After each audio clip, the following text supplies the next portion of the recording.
he goes, or he asks God to bring him to God's holy dwelling.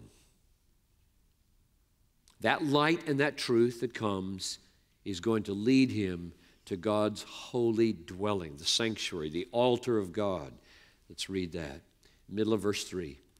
Let them, this light and truth, let them bring me to your holy hill and to your dwelling.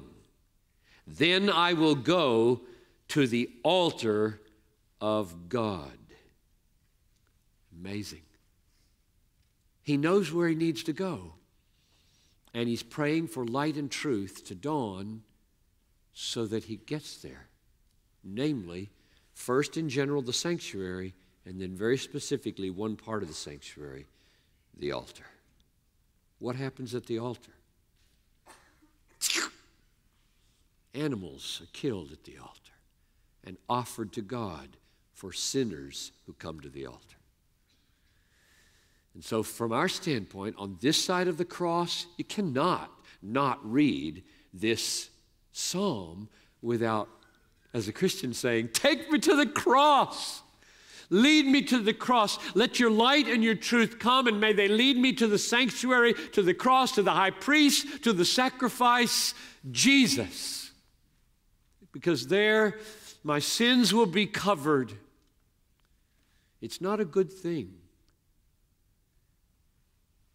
to feel distant from God when he's not distant from you. We need forgiveness for that.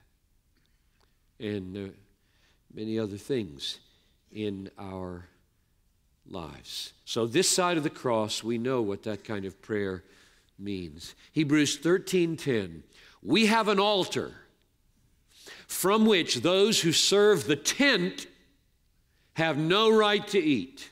In other words, Christians now know that Jesus Christ has become the altar, he's become the high priest, he's become the sacrificed, so that when we read, I will go to the altar of God, that means I will go to Christ, my altar, my sacrifice, my high priest, and I will find there forgiveness.